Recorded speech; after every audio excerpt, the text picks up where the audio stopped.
वृंदावन बिहारी लाल की जय, राधा रानी सरकार की जय। आइए आज हम पुरुषोत्तम मास के 12 अध्याय में प्रवेश कर रहे हैं। पुरुषोत्तम व्रत का उपदेश। शंकर जी के चले जाने पर वह बाला कांतिहीन श्वास पर श्वास लेती हुई भयभीत होकर आँखों में आंसू लाकर रोने लगी। इसी प्रकार दुख से बहुत सा काल व्यतीत हो गया। फिर वह तपस्विनी भी बलवान काल के वश हो गई। उसी समय बड़े धर्मात्मा राजा द्रुपद ने उत्तम यज्ञ किया। महाराज, उस यज्ञ कुंड में से एक कन्या उत्पन्न हुई। वही मेधावी ऋषि की कन्या दूसरे जन्म में राजा द्रुपद की पुत्री द्रौपदी नाम से संसार में विख्यात हुई।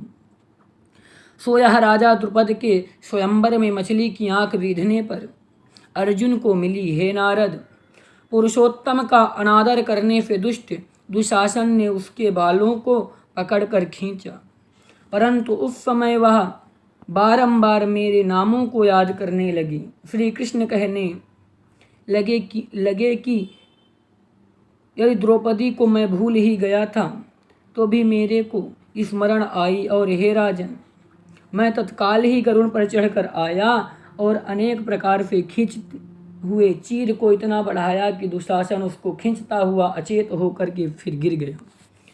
महाराज, जो मेधावी ऋषि की कन्या थी, जिसका चरित्र हमने 11 अध्याय में श्रवण किया,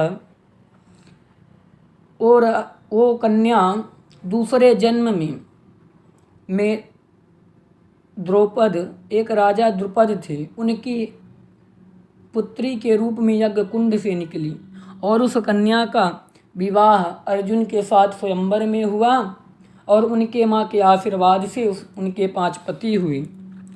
भगवान श्री कृष्ण कहते हैं, पुरुषोत्तम मास का अनादर करने से ही उस कन्या के बाल को दुशासन ने पकड़ करके खींचा था और चीर भी खींचा। भगवान कहते हैं कि जब चीर दुशासन खींच रहा था उस समय उसने मेरे नाम का उच्चारण किया, स्मरण किया, तब मैं चीर को इतना बढ़ाया कि दुशासन खींचता खींचता अचेत हो गया। सदैव मेरे से स्नेह करने वाली और पतिव्रता को पुरुषोत्तम मास के अनादर से मैंने भी उसको त्याग दिया। पुरुषोत्तम मास का तिरस्कार करने वाली को मैं भी त्याग देता हूँ। इसलिए सब प्रकार से पुरुषोत्तम मास ऋषियों और देवताओं के भी सेवन योग्य हैं। भगवान श्री कृष्ण कहते हैं कि जो पुरुषोत्तम मास का अनादर करता है उसे मैं भी त्याग देता हूँ, क्योंकि आपने पूर्व में 6ठे 7वें अध्याय में कथा श्रवण किया है कि भगवान ने पुरुषोत्तम को स्वयं अपना ही फल दे दिया कि जिस प्रकार से मैं फल को देता हूँ उस प्रकार से तुम भी फल को दोगी। और जो पुरुषोत्तम का अनादर करेगा तो भगवान कहते हैं मैं भी उसका अनादर कर देता हूँ, मैं भी उसे त्याग देता हूँ। इसलिए सब प्रकार से पुरुषोत्तम मास ऋषियों और देवताओं के भी सेवन योग्य हैं। फिर मनुष्यों को तो अत्यंत ही मनवांछित फल देने वाला है। इसलिए आने वाले पुरुषोत्तम मास की आराधना करो। 14 वर्ष पूरे हुए, अब सब कुछ अच्छा ही होगा। श्री नारायण कहने लगे, इस प्रकार श्री कृष्ण द्रौपदी और पांडवों को समझा करके द्वारिकापुरी जाते हुए बोले, हे राजन, अभी विरह से व्याकुल द्वारिकापुरी को मैं जा रहा हूँ। ऐसा कहने पर भगवान प्रेम में मग्न हो पांडु पुत्रों को धीरे धीरे लौटाकर द्वारिकापुरी को चले गए।